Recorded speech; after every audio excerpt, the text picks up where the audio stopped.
What up? During the premiere, Ethan brought up again somebody named Chuck Friedel, asking about his type. He thinks he's an ESTP. I don't know. I searched him real quick, watched about 3 seconds of a video, and then forgot all about it. So I was going to start looking at it and trying to figure it out. Figure out to live stream it, and feel free to join in if you like. Paul Friedel.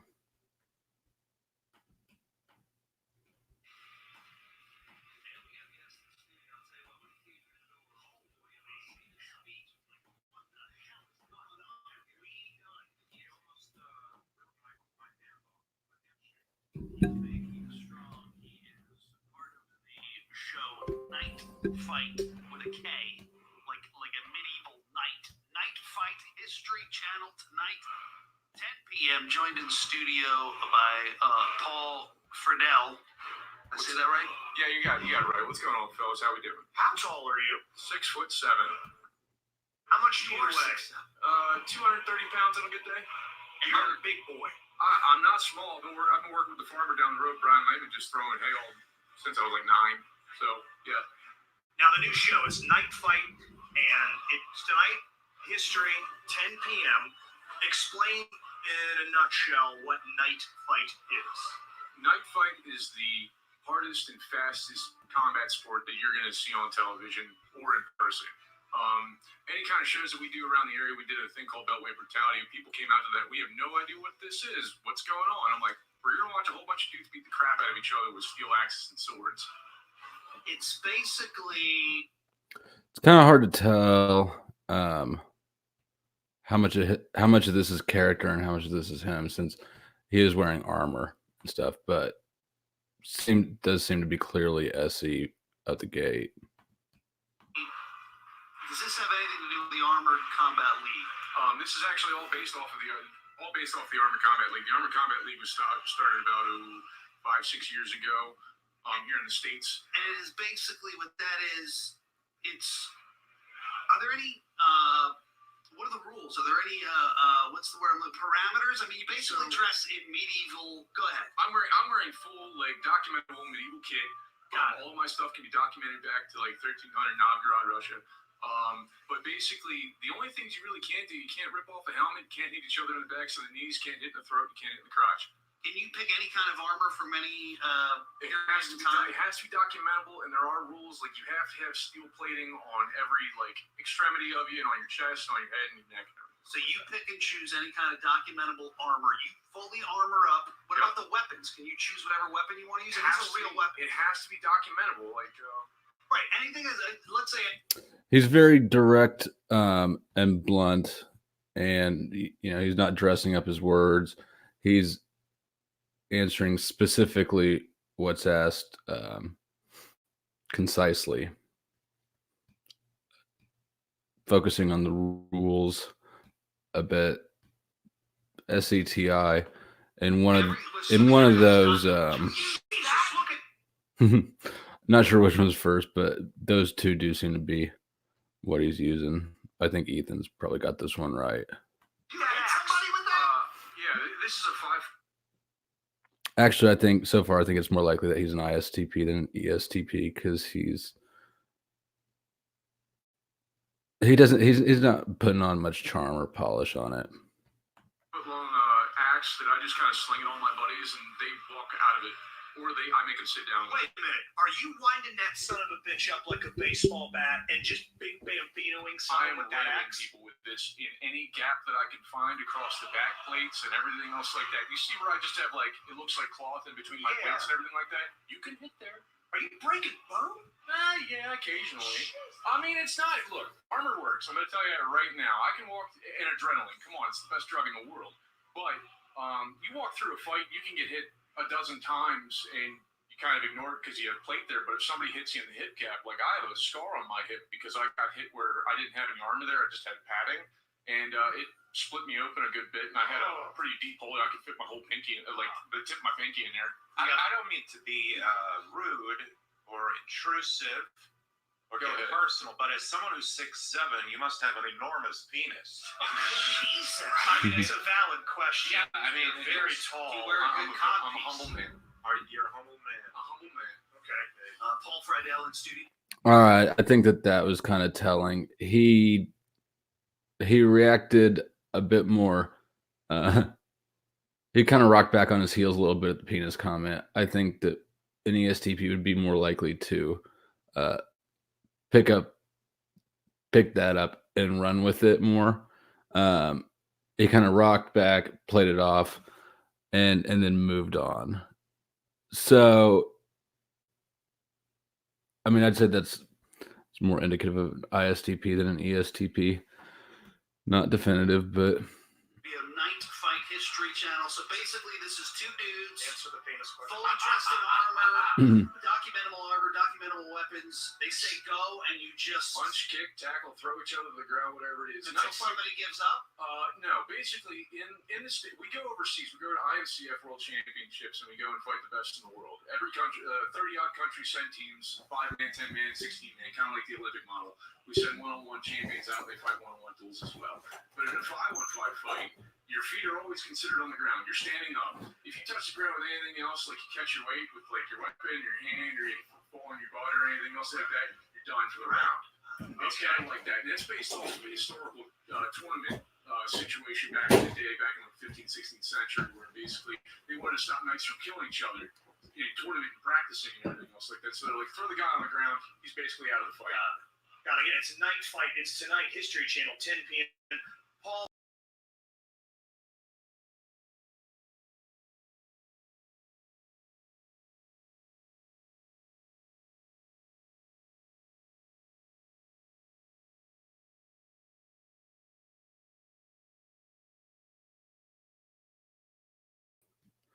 am I still here? I hit the wrong tab and backed out of this stream tab instead of the YouTube one. Yeah, I think he's ISTP. I think you were right. Yeah, you were right. I originally thought that you were going to be wrong. For whatever reason, just in glancing at him the first time I searched him, I got an ESTJ impression for some fucking reason. I don't know what, but I think he's ISTP. He could be ESTP. He could still be ESTJ, really.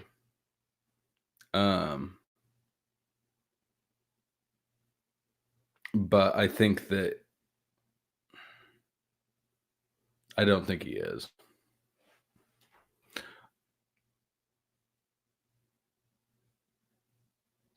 He could be. It's hard to tell in that situation. We can look at more if you want. I don't. E8s are normally fairly easy for me to spot out. Honestly, I thought that this was going to be a little bit more robust typing to work with than it was. It was kind of cut and dry from there.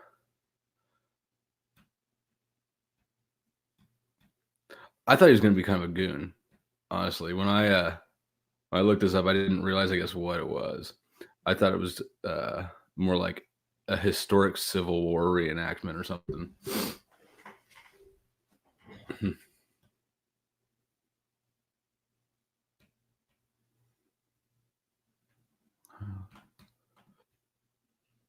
What's up, YouTube land? All the Barbarian here. Been getting a lot of questions from people asking, like, what kind of gear to buy, what kind of armor to get, what kind of weapons to buy, and everything else like that. A lot of people are jumping the gun. First thing, you have to build from the bottom. Bottom layer of all of your armor is the soft kit. Now, the very base, the soft kit, your personal layer. Your personal layer involves any kind of modern personal safety equipment or anything else like that that you want to wear underneath of your gambeson and underneath of your armor. This includes a cup for athletic supporter.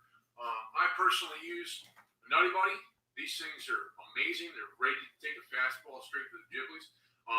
Females also have to have athletic support. They sell female cups. They're very comfortable by what I've been told, and they're very protected.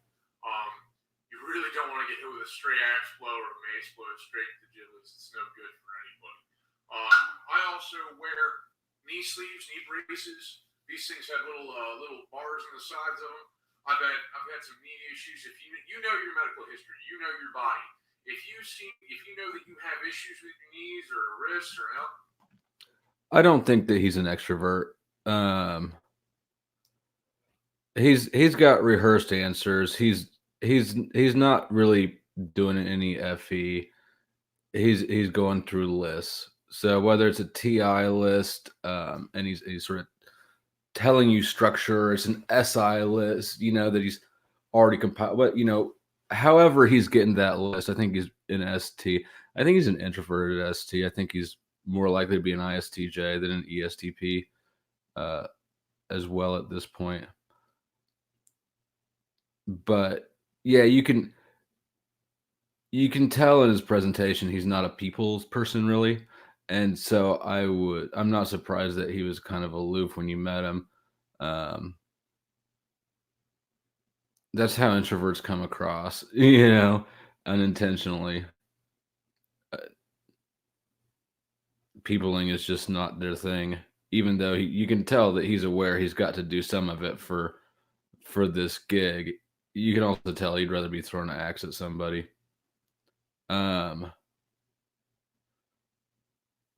Yeah, I think he's solidly introverted. I would actually say ISFP, the socionics version, is more likely than any of the extroverted STs as well. And for the record, I've said this, I say this here and there repeatedly, but I speak in MBTI, but I'm talking about socionics. So when I say ISFP, I'm talking about ESI, the socionics type. Let's watch him a little more. Or something like that. Wear the brace. Just do it. There's nothing wrong with it. Just wear it. Make your armor work to it. This is the bottom. This is the base layer of everything. So you can build everything off of that. I also wear a pair of padded shorts. We got some hip protection. I got some extra thigh protection. They've got this nifty little thing called a coccyx pad. Love that thing. And the coccyx is the base of your spine where all your spine fuses together and you can make that little tail section of your body. Now, you have to have a coccyx plate and everything else like that. You've got armor over top. You've got armor over top of all of this. But a little extra never hurts. I'll tell you that. This takes a lot of the sting and the force. It's the ablative armor that's underneath of your steel armor. It's also in between all of your gaps. We can't armor everything. It's just a rule of thumb you got to remember. You can't put gear everywhere. You can't put steel everywhere. You're gonna get hit in the gap. It's gonna happen. You want to have as much of a defense in there as you possibly can without getting in the way of your movement, without stopping you from being the most effective warrior humanly possible. Let's go on to the padded jack. There's a lot of people out there trying to sell poly blends and everything else like that. Do not buy polyester. It's plastic. Wrapping yourself in saran wrap is no good. No heat will get out. You're going to overheat if you're wearing this stuff. You're probably going to overheat a little bit wearing this stuff. It's 4 or 5 layers worth of things plus armor on top of it. That's a lot of heat. Your body's just generating. You're at a high activity level. So when you're looking at it, you want to get natural fibers. The shell. So these people actually are out fucking battle fighting. Where the fuck do they do this at? What a weird hobby to find.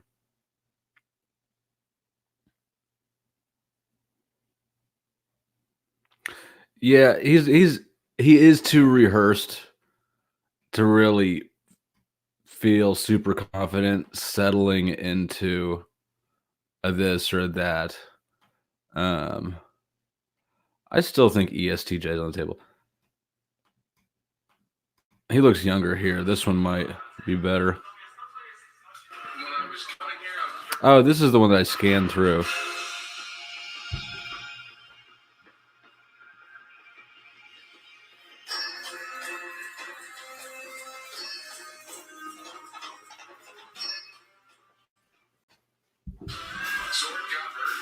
He came over. He's like, "I'm about to make your day." Put me in his arms, and I'm thankful for the rest of that deal. Like, hey, Paul, we could do this. I'm like, okay, not a problem. Sure, let me know. And now I'm here on the strike.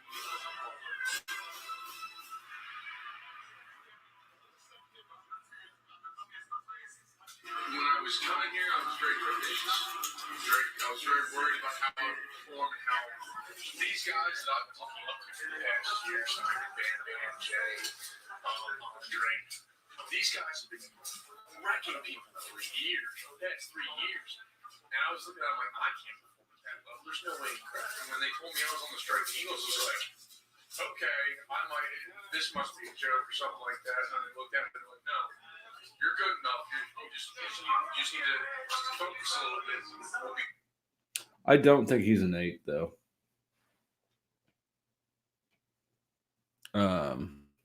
Actually, I'm quite sure he's not a core 8. He might have an 8 fix, but I don't really have a good place to land him, but I don't think he's an 8.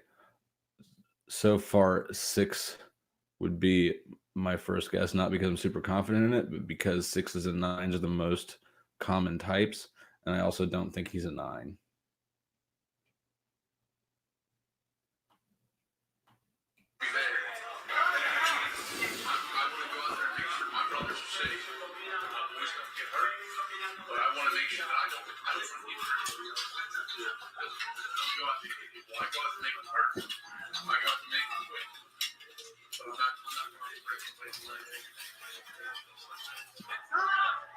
When I go out there, I think about how hard I can hit the other human being. In that 10K, how hard can I get him to make him not want to fight me? This sport is about hitting my will against the other man's. And that's how I've always looked at sport. Is if I can impose my will upon somebody else to make them not to quit. That shows that I am the best warrior, the best player. And it doesn't show that there are any less than it's just that I had more influence. Oh, God. They're recording. Makes a great fight. Very close fights. I feel make it great, and I feel pretty. He's got to be an ISTP. And he's younger here too. I'm surprised he's acting more extroverted. Normally, people get more comfortable as confident as they age.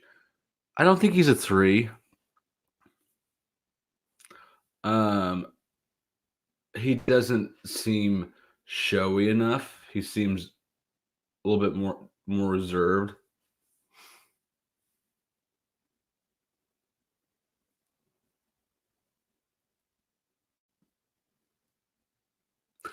Well, and I interpret, it does seem like he still has a certain image of himself, but I interpret that more as an introvert adjusting himself to extroverted behaviors, basically.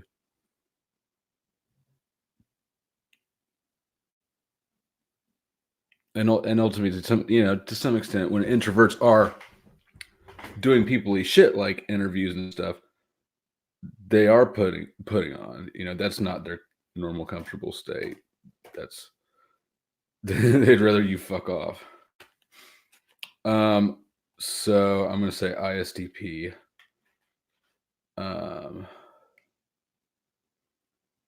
Followed by an STJ. Either one of them.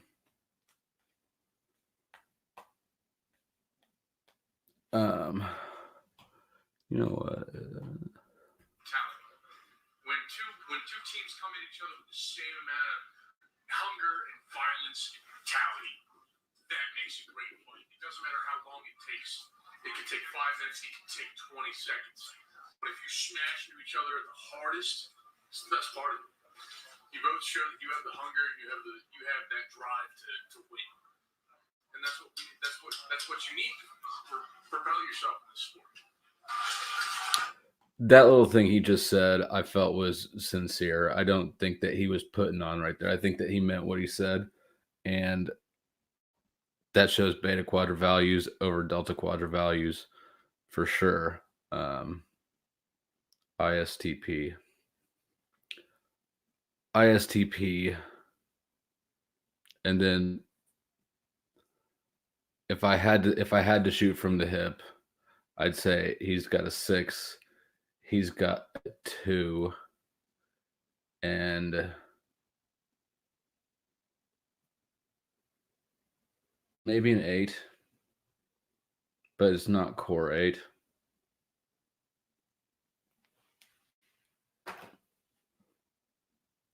I don't think he's a CP6 though. They're really kind of, you know, they're aggressive feeling people. He doesn't feel like an aggressive person. He has an aggressive sport. He does an aggressive hobby. He's a huge fucking dude. So he was destined to find somewhat, you know, he's going to be doing something where he smashes people just because he's got that proficiency. But he doesn't feel like an aggressive personality. Feels like a nice guy who likes competing. 6s have a sort of aggressive, anxious feel, especially the counterphobic ones.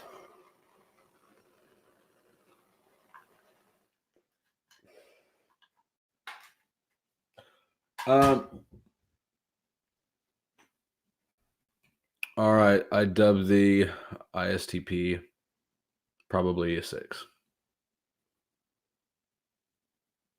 Got anyone else to look up while we're here, or should we call it a night?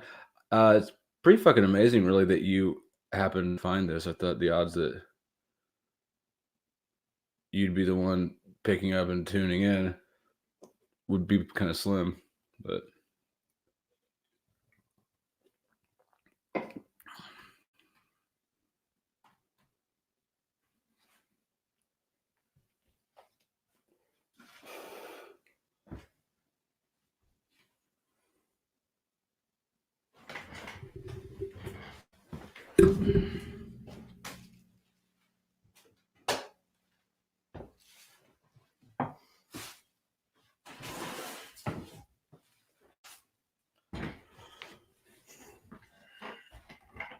I've never even heard of that person. Let me look it up. Damn.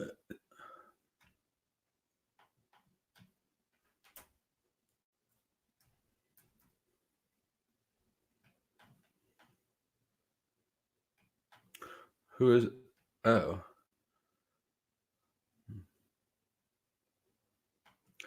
I am, and especially for living in Kansas City when we won the fucking Super Bowl, I'm such an undevoted sports fan.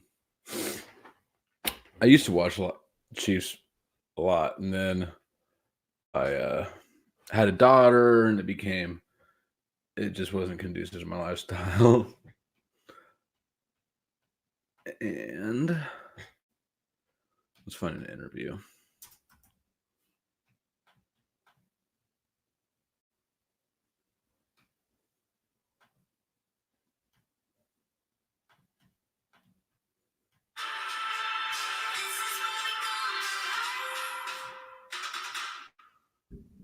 Give a warm welcome to Detroit Lions superstar Ndamukong Suh.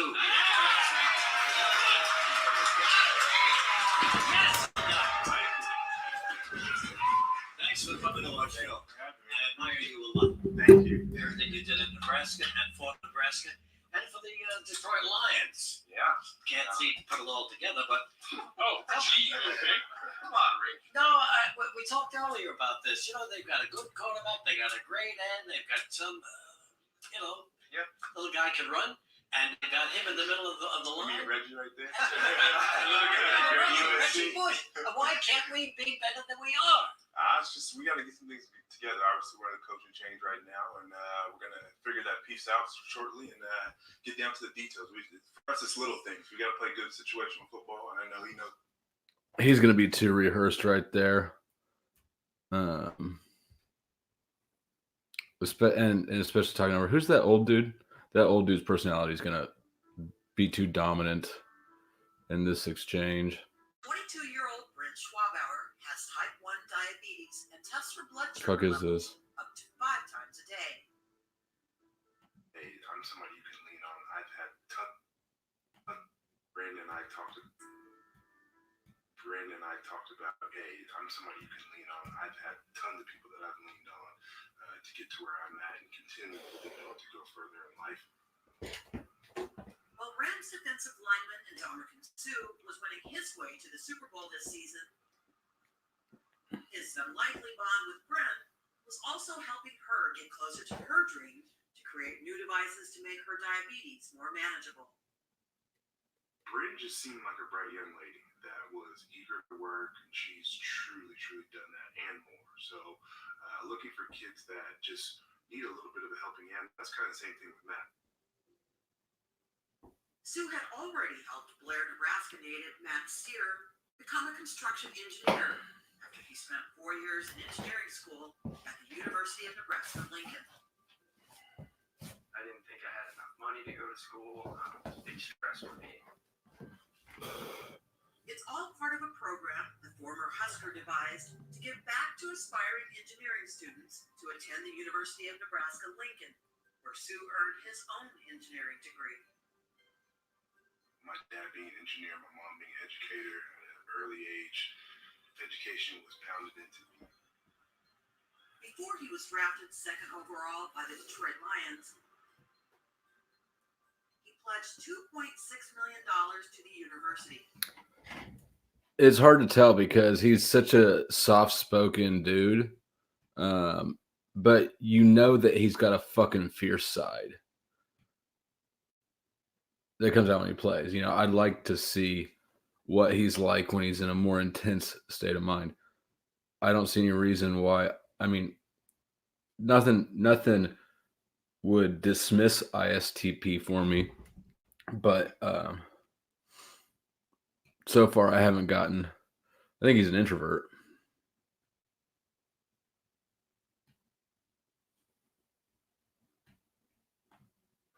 Built a weight room for the athletic department that put his name on it, and set aside $600,000 for student scholarships. I don't think he's a 6. Knowing I was going to the league and going to be a top draft pick after the 2009 season, it really came to, it was like I wanted to give a gift back. So it was really just a thought and something that kind of paying it forward. Why does nobody know this side of you? Why does everyone think you're the mean, nasty, big, ugly guy? Because I keep it under wraps. I take great pride in it, but I also don't. I'm not a boastful person. I'm very humble, and I don't look for glory. I don't look for praise, all those different things, and especially at somebody else's cost. Bryn, who went to the same high school as Sue in Portland, graduated in December with a degree in 6s are. Don't forget the 6s are. It's a fear type. He doesn't seem anxious at all. He seems more like a gut type to me. I would say that he's much more like, in my opinion, I think he's much more likely to be an 8 than the prior dude was. I don't think he is an 8.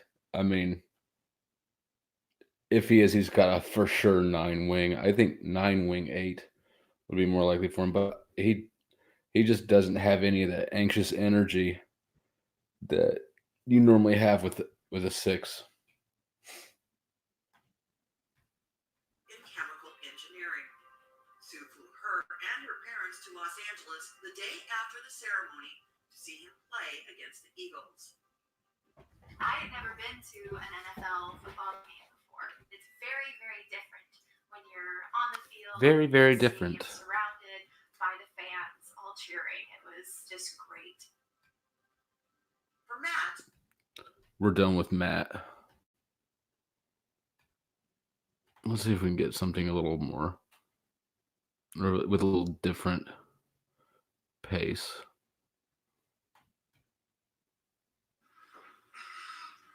All right, I'm first and foremost only going to apologize to my teammates, my coaches, and my true fans for allowing the refs to have an opportunity to take me out of this game. What I did was was remove myself from the situation in the best way I felt, and me being held down in the situation that I was in.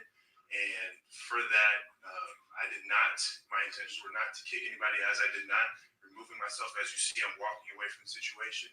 And with that, I apologize to my teammates and my fans and my coaches for putting myself in a position to be misinterpreted and taken out of the game. He's mad. The situation that I was in, I was on top of a guy being pulled down and trying to get up off of the ground. And why you see him pushing his helmet down, because I'm trying to remove myself from the situation. And as I'm getting up, I'm getting pushed. So I'm getting myself on balance and getting out of the situation. Which with that, a lot of people are going to interpret it as, or create their own storylines for seeing what they want to interpret it. But I know what I did, and the man upstairs knows what I did. So you did technically step up. Not by any means. I understand in this world, because of the type of player and type of person I am, all eyes are on me. So why would I do something to jeopardize myself and jeopardize my team first and foremost? So with that, that's why I don't do bad things, and I have no intention to hurt somebody. If I want to hurt him, I'm going to hit this quarterback, as I did throughout that game. Bro, he's mad. I think he's an 8. I think he's an 8 wing 9. He's mad, and he's fucking mad that he's supposed to be up here giving an apology. And he did it half-assed. I mean, he apologized to his teammates. That's it. He's not apologizing to you other motherfuckers. Yeah. That looks like a anger.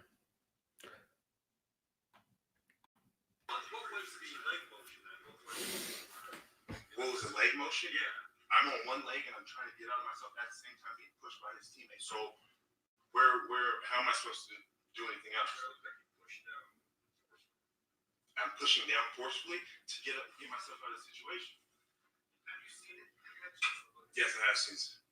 When you look at the video, what do you see? You see a guy getting up, a guy stepping on him down. What do you see? If I see a guy stepping on somebody, I feel like they're gonna lean into it. I agree. 8 wing 9. ISTP 8 wing 9. Opposite direction to where he's at. So that's where I believe. Yes, I did push his helmet multiple times because he's holding on to me. He's grabbing.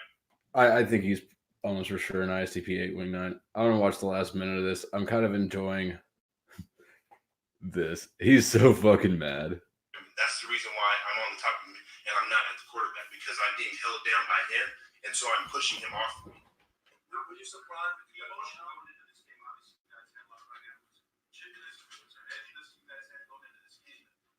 The cheapiness, edginess, I don't know. For me personally, I continue. I'm composed as I go into every single game. That's why you don't see me rah, running around, being loud, because that's not my style. I don't play that. I play very composed, and I can handle anything that you throw at me, as I continue to do. Two more questions, guys.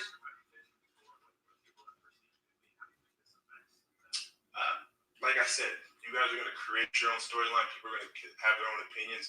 That's fine. The only person that I really care about are my teammates and my true fans and my coaches and their opinions, and that's where it lies. And honestly, the most important person in this whole thing that I have to deal with is the man upstairs. You expect to be suspended? That's their decision. That I can't speak on that. I don't have a decision in that making. So.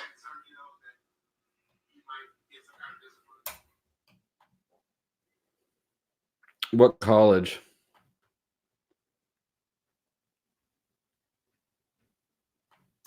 William Mary.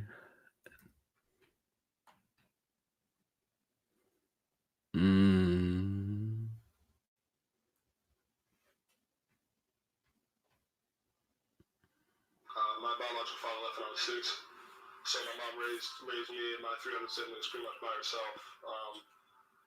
There's a lot of violence. I think Syracuse has one of the highest crime rates in the country, really. One of the highest crime rates in one of the poorest cities, too. A lot of my family members were involved in, gang violence. A lot of my friends were involved in that stuff. A lot of good friends. So that was like my mom wanted me to because she knew that's something I wasn't interested in. But that was something that I was just constantly around. So I had no choice to not be involved in it, see it, experience it. But yeah, the ultimate goal for her was to get me out of the city. Just let me see that there's more life than what's going on in Syracuse. Knight was only receiving local offers during his senior year of high school, so his mom, wanting him to find a way out of Syracuse, sent him to a year of boarding school at Kimball Union Academy in New Hampshire. Yeah, it wasn't really my choice. My mom told me I was going to go to boarding school and do an extra year, did the extra year at AAU. And I think that was like probably one of the best decisions that we ever made. Just get me out there. That extra year of experience, that extra year of high school, like living on campus, doing all that, really prepared me for the next level. The extra year paid off, and the offers started to pour in for Knight. Out of all of his options, Nathan chose William and Mary, fulfilling his mom's wishes of him getting away from Syracuse. Just being that far away from my family was new, and I said it numerous times. It's a very welcoming community. I felt right at home really fast. I just got the ability to work out with the coaches, get accustomed to the athletic rigor that comes with being a college athlete. Nathan excelled quickly in his first season with the Tribe. His freshman year, he was named to the All-CAA rookie team. His sophomore year, to the All-CAA second and all-defensive teams, as well as being named a mid-major All-American. And his junior year, Knight was named to the CAA first team, the defensive team for the second time, as being named a finalist for the 2019 Kareem Abdul-Jabbar Center of the Year Award. It's the same every offseason. It's the biggest thing that I stress is just. I'm not seeing much ESTJ. I'm not seeing much SI. Everybody that you've mentioned has been an athlete so far. And I think that with, obviously it's not going to be all, but SE users are going to be much more inclined towards high level athleticism. So from a starting point, you can assume that there's a good chance you're going to be dealing with beta and gamma quadrotypes, but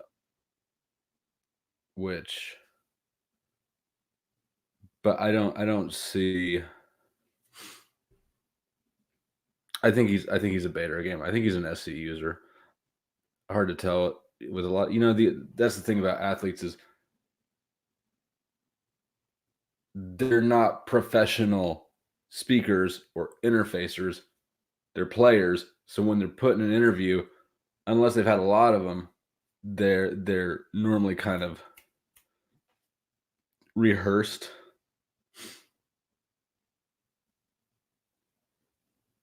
Typing 8s is pretty involved. What do you mean?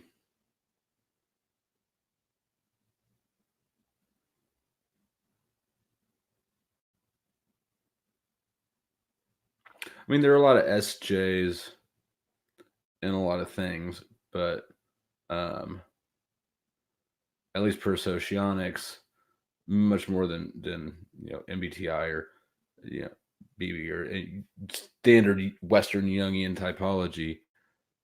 SE is competitive and assertive in a way that SI just is not.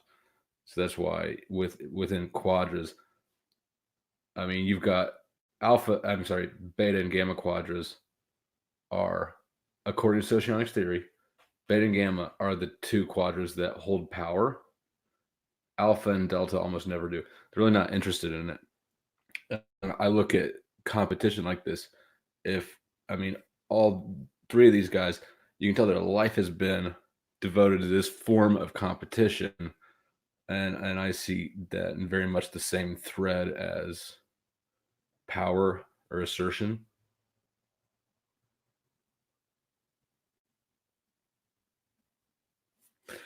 I can't really tell from this interview, and I don't know that.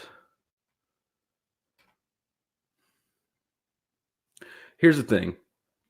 From his story so far, he's a black kid from the hood who's at college and is a big deal. So, I mean, just imagine that transition. You live 18 years in the hood or whatever, and now you're at college with all white people. You're just in a different environment. I wouldn't underestimate sort of the discomfort and the sort of automatic presentation you'd feel obligated to put on.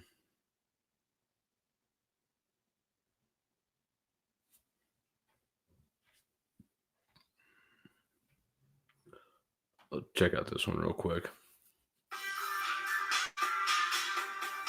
But all in all, I'm less comfortable knowing where this dude starts and stops and where his persona that he's putting on starts and stops than I am with the other two.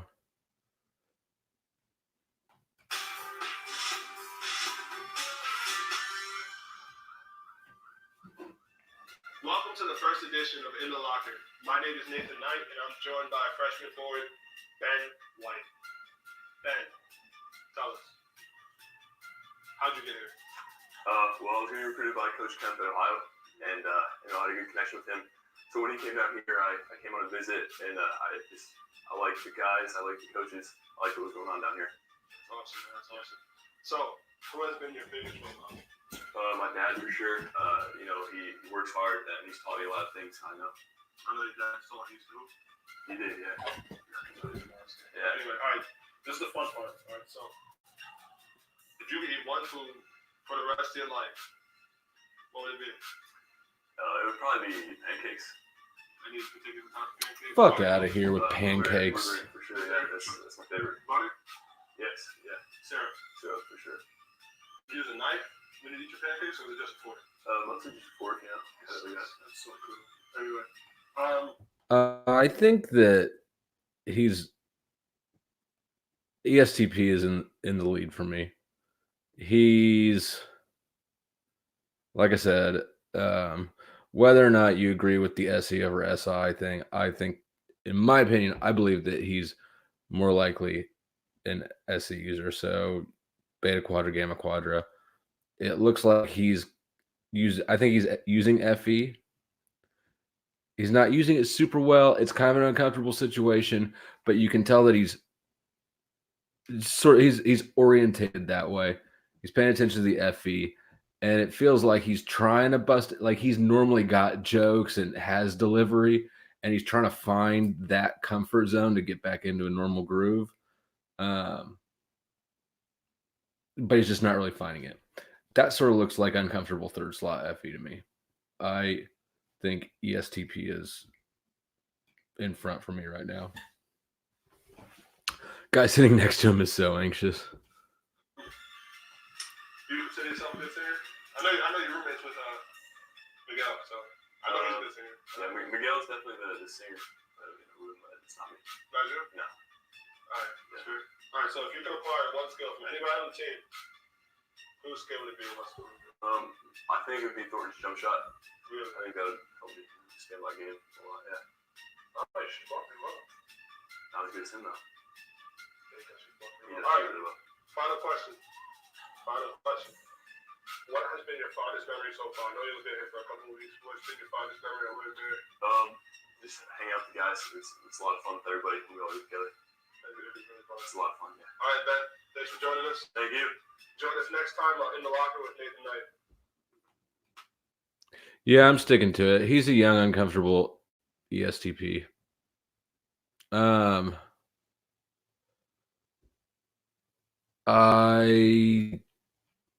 If he's an 8, what wing is more appropriate? I don't know.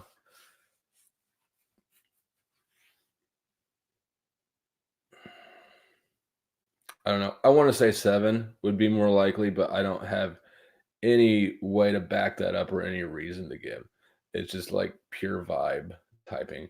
I'm not convinced I don't really have an opinion on whether he's an 8 or not from this at all. No opinion on his Enneagram. I think ESTP is most likely for him. But, it's an unnatural situation. All these interviews are unnatural situations, especially for that kid. So it's a bit hard. ESTJ and MBTI.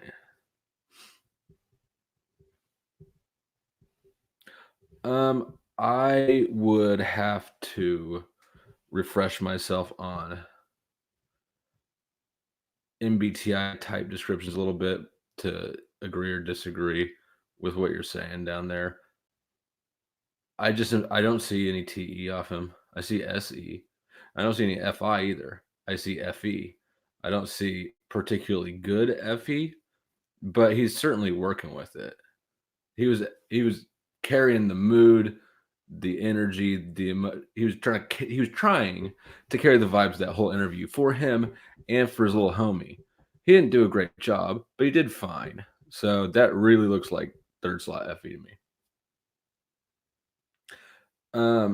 He could be an 8. I like I said, I really don't know. I didn't get enough out of these interviews I've seen with him to know one way or another. You can tell he's very aware that he's being watched. Do you know him in person?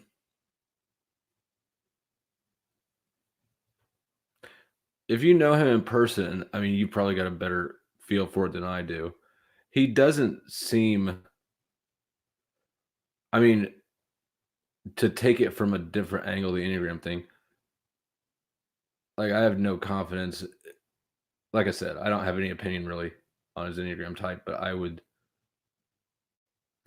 would concede that he does come across more as an 8 than a 6, for instance. He seems uncomfortable in the spotlight, or maybe not uncomfortable. He's aware of it. It's very much in the front of his mind that he's being watched, but he doesn't feel nervous. He feels solid. He's just a big man on campus. Yeah.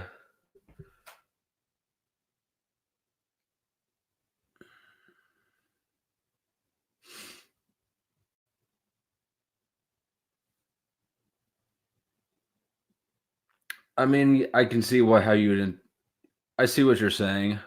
That's not what it looks like to me. It looks like FE mixed with SE, which, when you combine those two, they can look like TE. Because they're both moving externals, but I think I'm going to say ESTP, the best of my ability. I've got no Enneagram comment, really. I'm not even going to level a guess.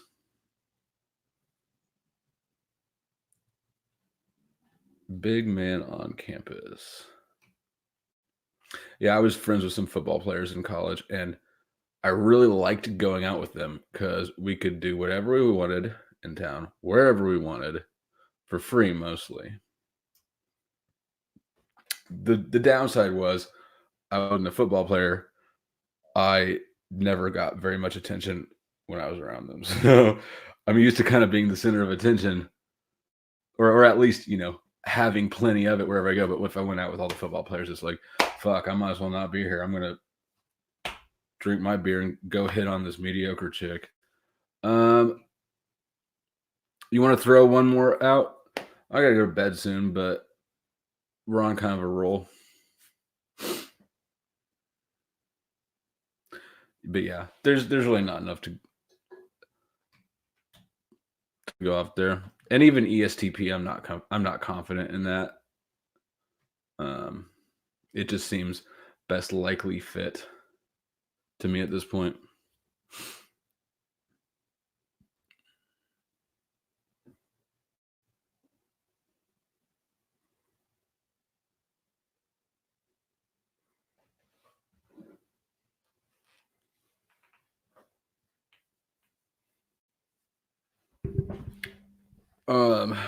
If anybody wants to throw out a person to look up and try to type, I'm down for one more, or we can all go to bed. Sylvester Stallone. Okay. I don't know if I've ever seen an interview with him or anything where he's not acting. Now that I think about it. Sylvester Stallone.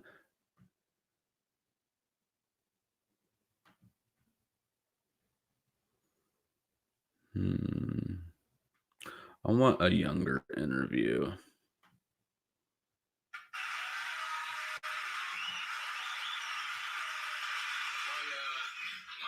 Chris does not exactly need a long introduction from me. He's a very accomplished actor and also a writer and now director. And he's currently starring, as you probably know, Rambo, First Blood, Part 2, which opens tomorrow. Would you welcome Sylvester Stalone?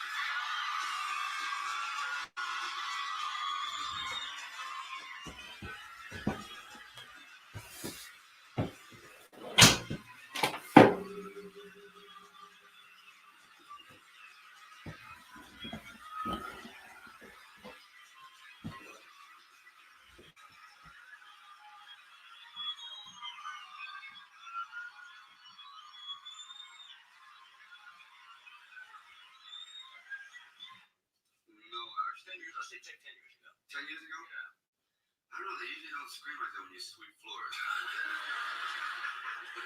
No, I never dreamed that I would even get to this magnitude. I thought perhaps I could be playing bullies and people like that. That Jack Lemmon would be beating up in films and always one falling down. I never thought that it would ever transcend into a character where he would be somewhat likable.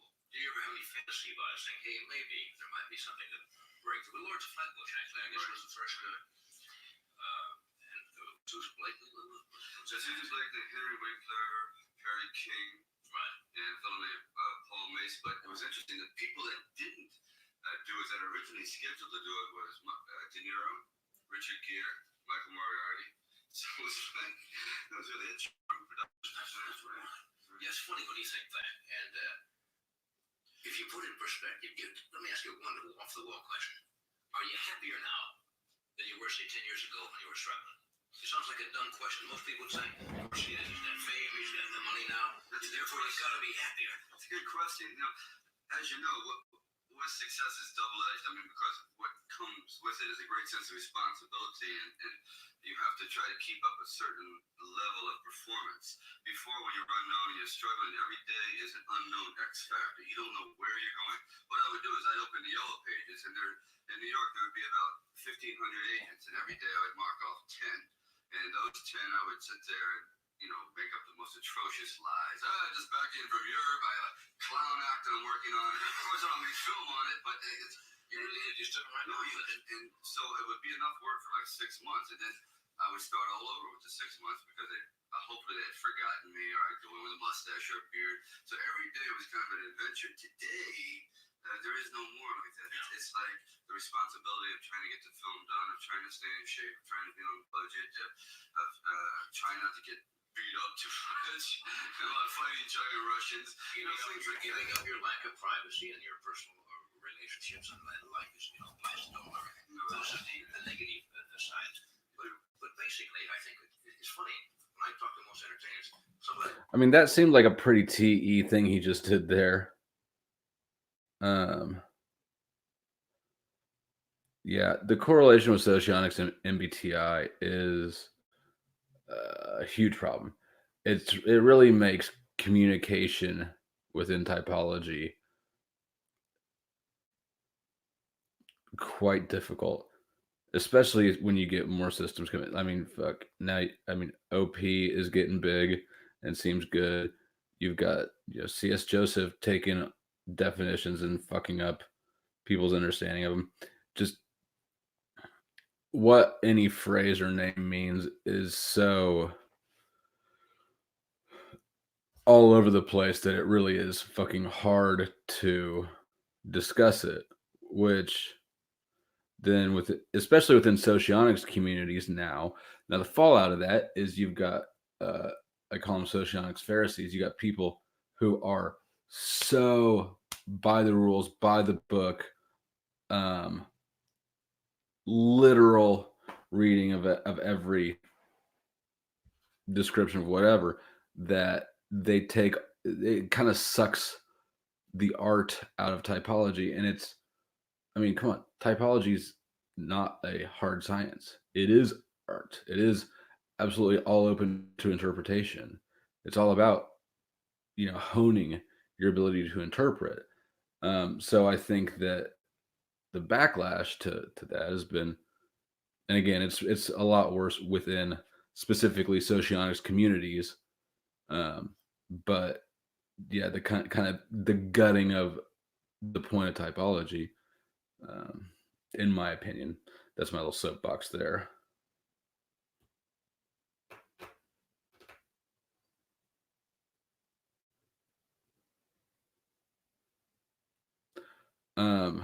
Yes, I agree. A lot of people typed SLE could be those two types, and so in MBTI, I typed ENTP when I took the MBTI test. And the way, I don't know if you've seen those results, the way that they map out your results on the MBTI test is, I'm rolling off memory, but it's a sliding scale on either axis. So for extroversion, you got 0 in the middle, and then one side goes to 30 on extroversion, and one side goes to 30 on introversion. So you can slide back and forth. I got a 3. So I was like barely into the intuitive side on the MBTI test. But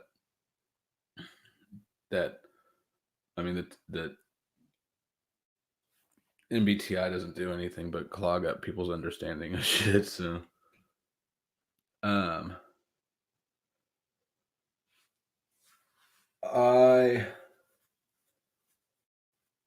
but anyways, I do think that things Stallone was talking about, where he's calling 10 agents every day and going back over the other ones, that seems pretty TE. So, I suppose in MBTI, I would think that he's a TE user.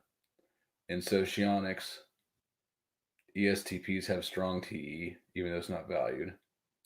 And ESTJs have strong SE, even though it's not valued. So really, he could go either way.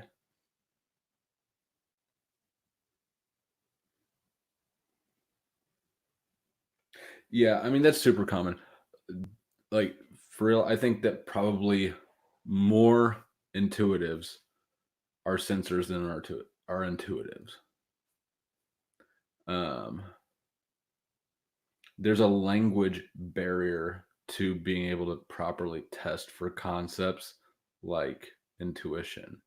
It's just not a linguistic phenomenon. So what ends up happening when you phrase out a test question is you end up using dynamic versus simple. It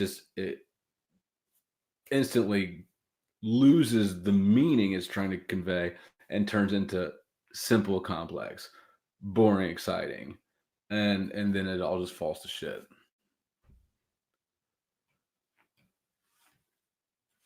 I don't know. I don't know that he's an SLI. I don't think he is. I don't think he's FE polar. The happiest times of their life is when they were back there struggling to get the recognition. Oh, there's so many reasons. Well, let's face it, I think the climb up the mountain is the most exciting because you don't know what lies ahead. Once you get supposedly to the top of your profession, the only place to go is does it bother every time you take a picture that So he's not FE polar. Well, push this way, John. There will be no rhinestone too.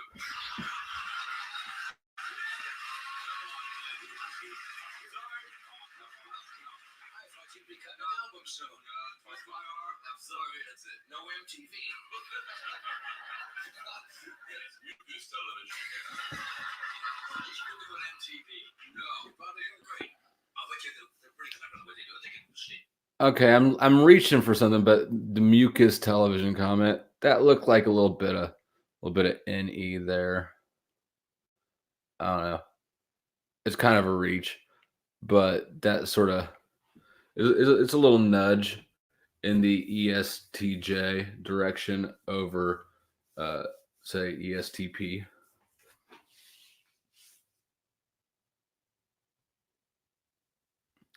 Yeah, they do become convoluted, and ultimately, everybody just has to rummage around and figure out what system they like, or that they trust the most or find most applicable, and then what information sources within that system. I personally like socionics the best, obviously.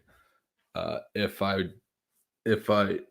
socionics was the thing, I think for sure probably I'd choose objective personality. I don't know that much about it, but from what I know about it, it seems solid. But it's, at the end of the day, that is what it is. You just got to choose. There's not an objective right or wrong answer. That's what people beat themselves. I mean, just go round and round and round and round about trying to figure out which one is right. But that's really sort of a false question to try to answer because, like I said, it's not a hard science. You can't measure a TE.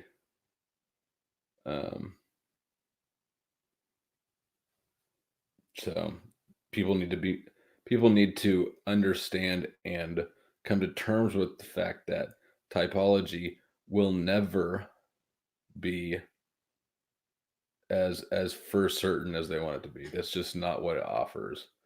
Nobody will ever know their type for sure. Or what's the best for sure. That's just not something that really any psychology, in my opinion, but that it's not something that typology offers to people. I'm gonna go with LSE is most likely. I'm also not. I'm not super confident or set in that, but that's kind of where.